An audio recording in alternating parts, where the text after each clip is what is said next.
Le bruit sec des talons de cuir résonnait sur le sol en marbre d'une église presque vide, tandis que Marc Delcourt avançait vers l'autel. Là, une femme en robe blanche restait figée, le visage marqué par le choc. Il passait en voiture lorsqu'il avait remarqué une scène inhabituelle. Des invités quittaient l'église avec des regards mêlant confusion et compassion, laissant derrière eux celle qui devait manifestement être la mariée en ce jour supposé heureux. Marc s'installa sur le dernier banc, observant cette femme d'origine africaine splendide, qui peinait à contenir son émotion, tandis que les rares personnes encore présentes murmuraient avec urgence. À ses côtés, une demoiselle d'honneur en robe bordeaux paraissait tout aussi bouleversée qu'elle. Un malaise diffus flottait dans l'air. Marc ne pouvait se résoudre à repartir. « Où est-il » demanda la mariée, la voix brisée résonnant dans la nef silencieuse. Ses mains tremblaient autour de son bouquet et, même de loin, Marc distinguait les larmes qui menaçaient de jaillir. « Je ne sais pas, Aïna, » répondit la demoiselle d'honneur, la gorge serrée. « Il était là ce matin à la répétition. Il semblait bien, même enthousiaste. Aïna. » Le prénom se grava aussitôt dans l'esprit de Marc. Il comprit qu'un homme venait d'abandonner cette femme le jour où elle devait unir sa vie à la sienne. Le prêtre s'approcha avec douceur, proposant de rejoindre la sacristie pour discuter à l'abri des regards. Mais Aïna restait immobile, telle une statue au cœur brisé, alors que la réalité l'assaillait. Un jeune homme entra précipitamment, le costume froissé, le visage rouge de panique. Je l'ai appelé 20 fois. Son téléphone bascule directement sur messagerie. Je suis allé à son appartement. Sa voiture a disparu. Aïna, je suis tellement désolé. Marc sentit monter en lui une colère sourde pour cet inconnu. Quel genre d'homme fuit ainsi? Quel lâche laisse sa promise en robe blanche sans un mot? A-t-il dit quelque chose hier ou ce matin? Demanda Aïna, presque à voix basse. Rien, répondit le jeune homme dépité. Il paraissait nerveux. Oui, mais tous les futurs mariés le sont. Il parlait encore de la lune de miel et de votre nouvelle vie ensemble. Aucun signe qu'il allait fuir. Le mot « s'enfuir » se répandit comme un coup de vent glacial dans l'église. Le visage d'Aïna se vida de toutes couleurs. Les quelques invités restants quittèrent discrètement les lieux, laissant derrière eux un murmure acéré. Pauvre fille, comment a-t-il pu? Une femme d'un certain âge, probablement la mère d'Aïna, accourut pour lui proposer de rentrer. Mais la mariée secoua la tête. Elle ne pouvait pas retourner dans cet appartement rempli de souvenirs et de cadeaux qu'il n'avait même pas encore ouverts. Marc comprit que ce n'était pas seulement un mariage qui venait de s'effondrer, mais tout un avenir qui s'écroulait. Aïna se retrouvait à la fois abandonnée, humiliée et sans refuge. Sa demoiselle d'honneur lui offrit l'hospitalité. Mais dans le regard vide d'Aïna, Marc lut un désespoir plus profond encore. Lorsque l'église se vida complètement, il resta debout, hésitant. Quelque chose dans la dignité silencieuse de cette femme, au cœur de l'humiliation, le poussa à agir. Il avança dans l'allée. Les parents d'Aïna levèrent les yeux, surpris, mais Marc ne regardait qu'elle. « Excusez-moi, dit-il d'un ton calme. Je ne veux pas m'imposer, mais j'ai l'impression que vous avez besoin d'aide. » Aïna leva ses yeux rougis vers cet inconnu élégant. « Vous et moi, nous ne nous connaissons pas. » répondit-elle décontenancée. « Je m'appelle Marc Delcourt, dit-il en s'inclinant légèrement. J'aimerais vous parler en privé quelques minutes. » Sa demoiselle d'honneur, sur la défensive, intervint. « Qui êtes-vous? Que voulez-vous » Marc soutint son regard. « Je suis simplement quelqu'un qui pense que lorsqu'un coup du sort nous frappe, il faut parfois envisager des solutions inattendues. » Puis, se tournant vers Aïna, il ajouta « J'ai une proposition qui pourrait vous intéresser. » 3 heures plus tard, Aïna était assise seule dans le petit jardin derrière l'église de Saint-Roch. Sa robe de mariée était froissée et maculée par les larmes. Sa coiffure, pourtant soigneusement réalisée le matin même, s'était relâchée, laissant retomber quelques mèches sombres sur ses épaules. Ses parents et son amie Lina avaient tenté de la convaincre de rentrer avec eux. Mais elle avait insisté. Elle avait besoin de silence, de temps pour comprendre comment sa vie avait pu s'effondrer en une seule journée. Le soleil déclinait, projetant de longues ombres sur le gravier. Aïna pensait à la réception qui aurait dû se dérouler à cet instant, aux rires et aux danses qu'elle avait imaginées, et à l'homme avec qui elle aurait dû ouvrir le bal. À la place, elle se retrouvait seule, assise sur un banc de pierre, le cœur brisé. Elle entendit des pas s'approcher. S'attendant à voir Lina revenir, elle leva les yeux. Mais ce fut Marc Delcourt, vêtu d'un costume sombre, qui apparut. Il s'arrêta à quelques mètres, le visage marqué par une attention sincère. « Vous allez bien ?» demanda-t-il d'une voix douce. La question lui sembla presque absurde. Elle se força à répondre qu'elle allait bien, même si sa voix rauque trahissait les heures passées à pleurer. Marc ne sembla pas convaincu. Il s'assit sur le banc, à une distance respectueuse. « Je passais en voiture, reprit-il, et j'ai vu cette église. Vous sembliez vivre un moment difficile. » Aïna se demanda ce qu'il faisait encore là. Mais ses yeux bienveillants et son ton calme ne portaient ni jugement ni curiosité malsaine. Elle finit par lui dire la vérité. Elle avait été abandonnée à l'hôtel. Marc écouta, silencieux. Lorsque ses yeux croisèrent ceux d'Aïna, il y avait dans son regard quelque chose de rare, une compréhension profonde. « Je ne vais pas prétendre pouvoir effacer ce qui s'est passé, dit-il enfin.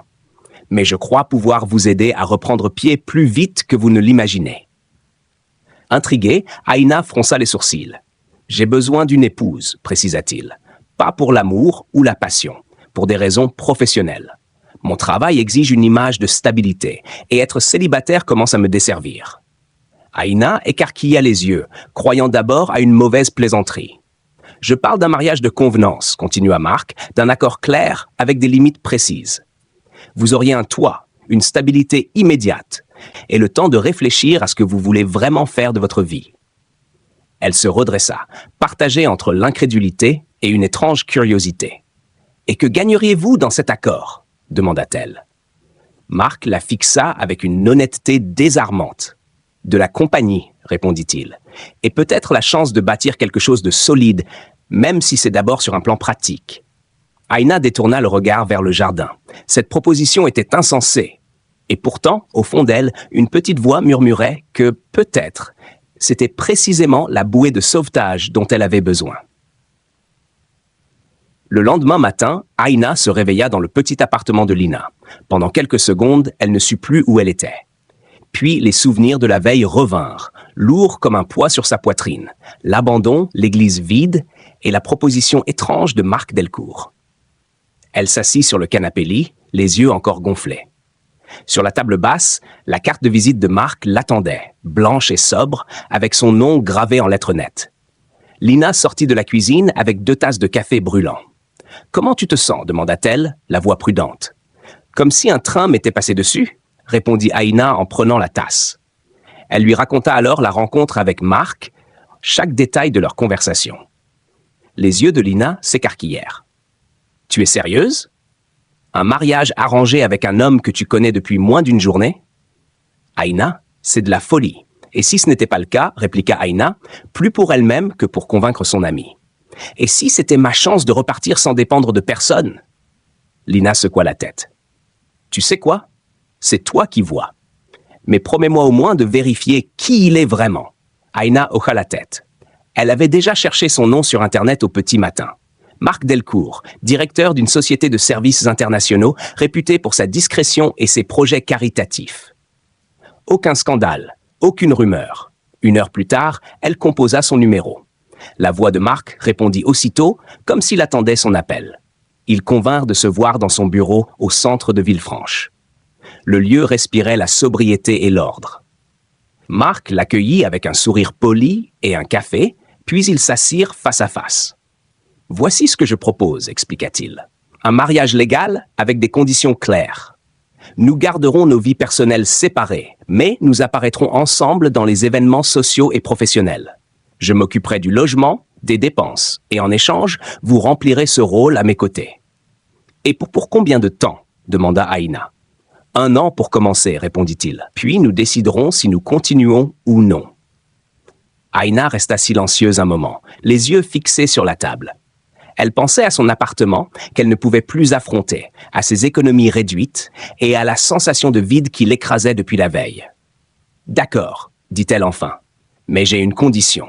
Si l'un de nous souhaite mettre fin à l'accord, on le fait honnêtement, sans fuite ni mensonge. » Marc inclina la tête, son regard sérieux. « Vous avez ma parole. » 2 semaines plus tard, Aïna franchissait le seuil du manoir de Marc Delcourt. Malgré les explications qu'il lui avait données, elle ne s'attendait pas à une demeure aussi vaste. Les plafonds hauts, les sols en marbre clair, les grandes baies vitrées donnant sur un jardin parfaitement entretenu. Tout semblait irréel. Leur mariage avait été tel que prévu. Discret, rapide, tenu dans la salle austère du tribunal. Seule Lina et l'assistant de Mark avaient servi de témoins. Aucune musique, aucun bouquet lancé, seulement les signatures et les regards silencieux.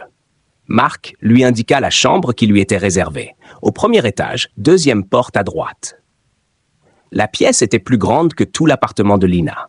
Un lit immense, un coin salon près des fenêtres, un dressing vide hormis les quelques vêtements qu'Aïna avait pu récupérer de son ancien logement. « C'est magnifique », dit-elle sincèrement, même si elle avait l'impression d'empiéter sur un monde qui n'était pas le sien. « Vous n'imposez rien », répondit Mark avec assurance. « Vous remplissez simplement votre part de notre accord. » Il marqua une pause avant d'ajouter. « Nous avons notre premier événement officiel samedi soir. » « Quel genre d'événement » demanda-t-elle. « Le gala annuel de la Fondation Artemis. C'est l'un des rendez-vous les plus importants de l'année, avec plusieurs de mes clients majeurs. » Aïna sentit une légère appréhension monter en elle, mais elle se contenta d'acquiescer. Après tout, c'était pour ce genre de soirée qu'elle avait accepté cet accord. Les jours suivants, elle découvrit la maison et tenta de s'y habituer. Mark partait tôt le matin et rentrait tard le soir, ce qui laissait de longues heures silencieuses.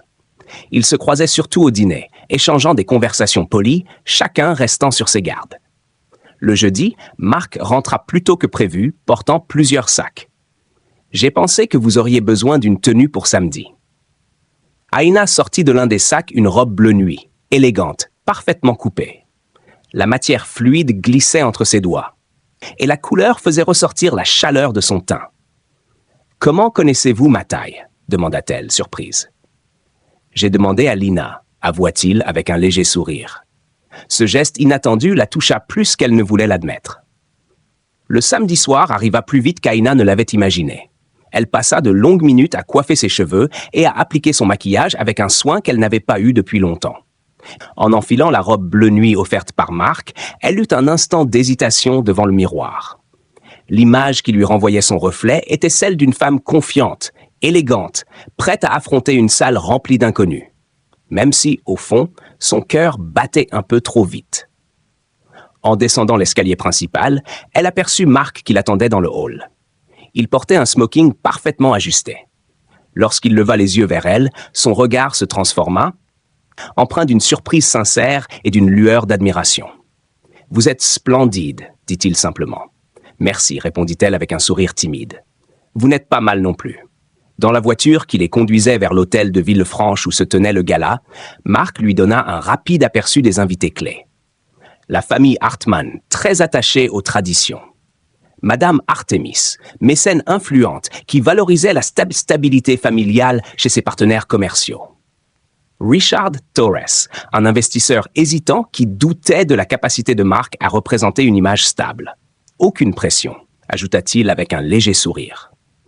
Le hall de l'hôtel était baigné d'une lumière dorée. De grands lustres en cristal illuminaient la salle de bal où des centaines d'invités, vêtus avec élégance, se mêlaient dans un ballet mondain. Aïna inspira profondément, tandis que Mark lui tendait le bras pour l'accompagner. Peu après leur arrivée, une femme distinguée d'un certain âge, aux cheveux argentés parfaitement relevés, s'approcha d'eux avec un sourire curieux. « Monsieur Delcourt, quel plaisir de vous voir. Et voici votre épouse, je suppose. » Mark présenta Aïna avec aisance, et celle-ci, malgré l'appréhension, trouva les mots justes. La conversation glissa naturellement sur leurs projets et sur les causes caritatives soutenues par la Fondation Artemis. À sa grande surprise, Aïna se découvrit à l'aise dans cet environnement. Les années passées à travailler dans le marketing lui revenaient instinctivement. Elle écoutait, posait les bonnes questions et recevait des sourires approbateurs. En fin de soirée, alors qu'ils observaient les couples danser, Mark se pencha vers elle. « Vous êtes une naturelle », murmura-t-il. « Je crois que ce gala a été une réussite, et pas seulement pour les affaires. » Aïna sentit un élan de fierté. Elle avait l'impression d'avoir tenu son rôle avec brio, mais surtout, elle se rendait compte qu'elle avait apprécié ce moment bien plus qu'elle ne l'aurait cru. Les jours qui suivirent le gala furent étrangement plus détendus.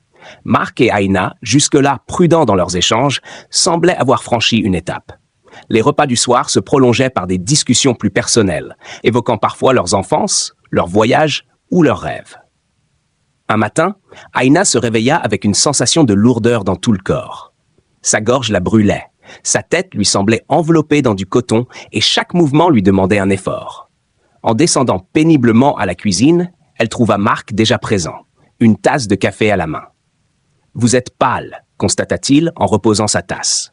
« Ce n'est rien », assura-t-elle d'une voix enrouée. « Un simple rhume. » Mark s'approcha, posa une main sur son front, puis fronça les sourcils. « Vous avez de la fièvre. » Elle tenta de protester, mais il ne l'écouta pas. Quelques minutes plus tard, elle se retrouvait allongée dans son lit, les couvertures remontées jusqu'au menton, tandis que Mark appelait un médecin.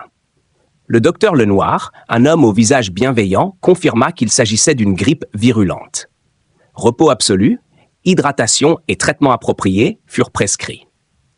Mark prit note de chaque consigne avec un sérieux presque militaire. Durant les 2 jours suivants, il veilla sur elle sans relâche. Il lui apportait régulièrement de l'eau, de la soupe chaude, des fruits et s'assurait qu'elle prenne ses médicaments à l'heure. Quand elle avait trop chaud, il plaçait un linge frais sur son front. Quand elle grelottait, il ajoutait une couverture supplémentaire. Aina, encore faible, observait cet homme qui, au départ, n'était censé être qu'un partenaire d'apparence, mais qui se montrait d'une attention sincère et désintéressée. Le 3e jour, la fièvre avait enfin baissé. Elle descendit à la cuisine, où Mark préparait un simple dîner. « Vous n'étiez pas obligé de faire tout ça, dit-elle doucement. » Il releva la tête, son regard sérieux. « Vous êtes mon épouse. Peu importe les circonstances de notre mariage, prendre soin de vous n'est pas une obligation, c'est naturel. » Ces mots restèrent longtemps gravés dans l'esprit d'Aina. Ce soir-là, en le regardant couper des légumes, elle se surprit à ressentir autre chose que de la gratitude. Une chaleur nouvelle, subtile, mais bien présente. Les jours suivants, Aina retrouva ses forces. Mark, de son côté, semblait plus détendu en sa présence, comme si la période de convalescence avait abattu un mur invisible entre eux. Un soir, alors qu'ils préparaient ensemble le dîner dans la cuisine lumineuse, l'ambiance se fit plus légère. Entre les gestes simples, les échanges de regards et les éclats de rire, quelque chose d'inédit flottait dans l'air. Ils parlèrent de tout et de rien, de voyages rêvés, de souvenirs d'enfance, mais aussi de leurs épreuves. Mark évoqua la trahison de son ancien associé, l'amertume que cela avait laissée et la difficulté qu'il avait à accorder sa confiance depuis.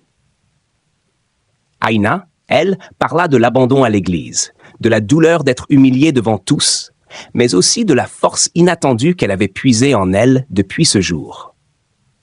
En rangeant la vaisselle, Mark s'approcha, le regard plongé dans le sien. Ce mariage, dit-il d'une voix basse, était censé être un accord pratique. Mais je ne peux plus le voir ainsi.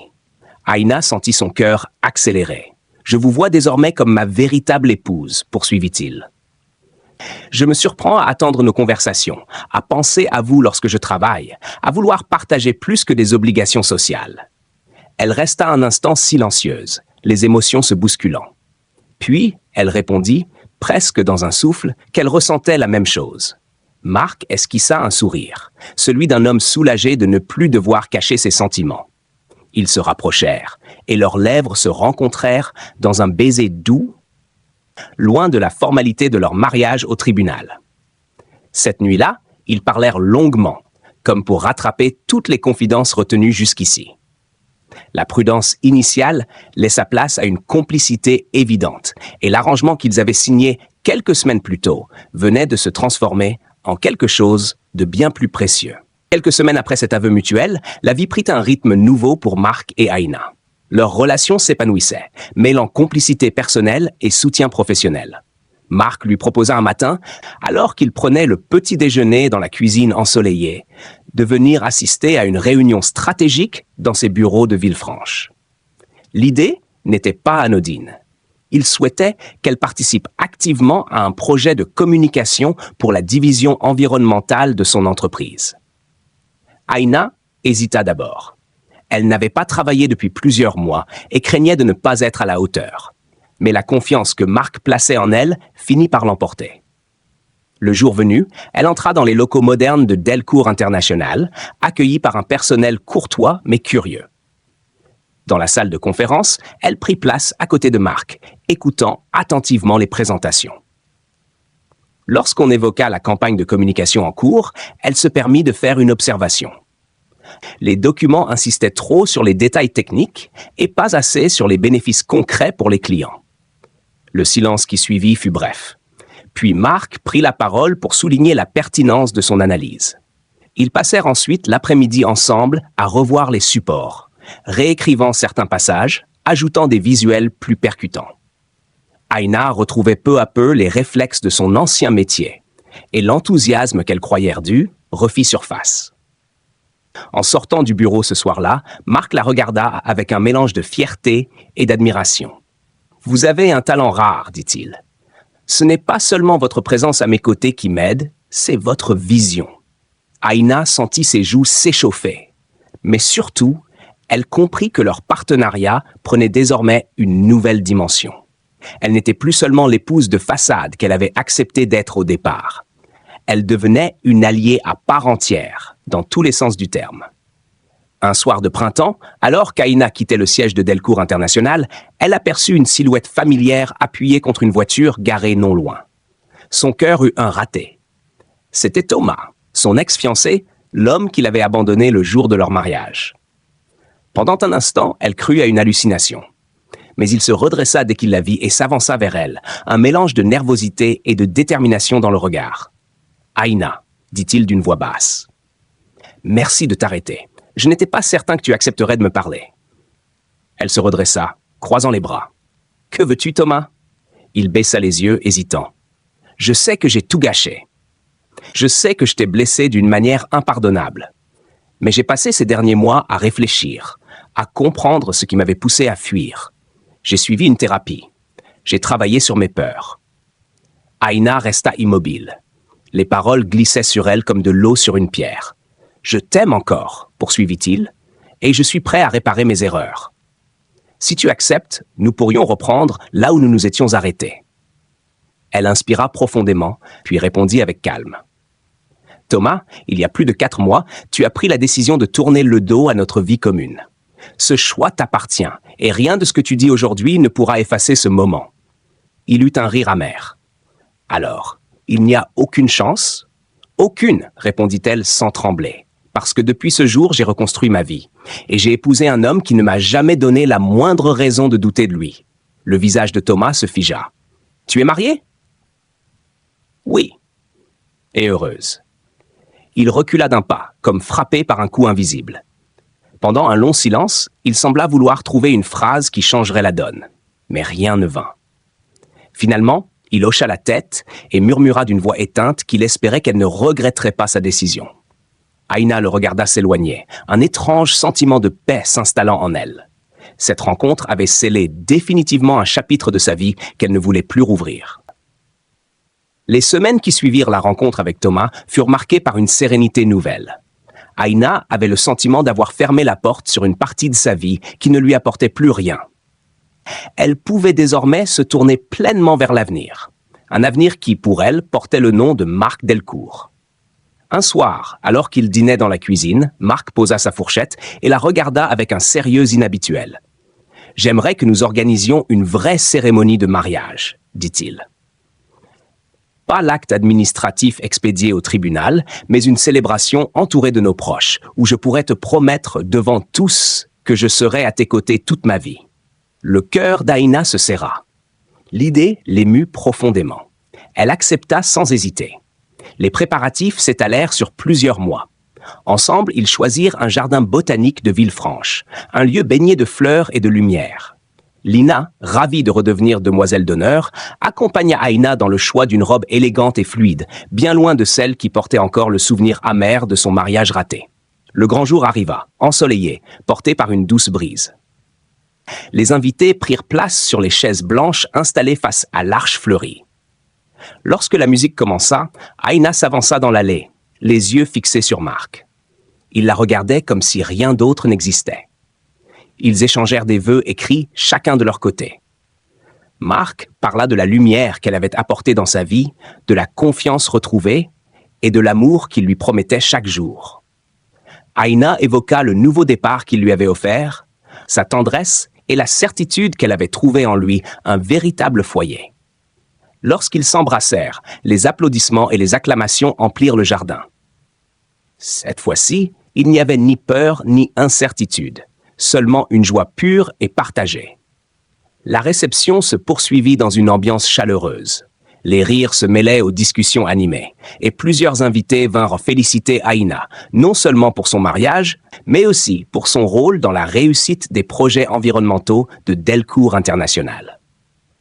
Plus tard, alors qu'il dansait sous les lumières suspendues, Marc murmura à son oreille qu'il n'aurait jamais imaginé trouver un bonheur aussi simple et complet. Aïna posa la tête contre son épaule et répondit qu'elle se sentait exactement à sa place. Des années plus tard, installés dans une maison en bord de mer qu'ils avaient achetée comme refuge loin de la ville, ils regarderaient souvent le soleil se coucher main dans la main. Aïna repenserait à ce jour dans l'église, au silence pesant et à l'inconnu qui s'était avancé vers elle. Elle saurait alors que ce moment, qu'elle croyait être la fin de tout, avait en réalité été le commencement de la plus belle histoire de sa vie.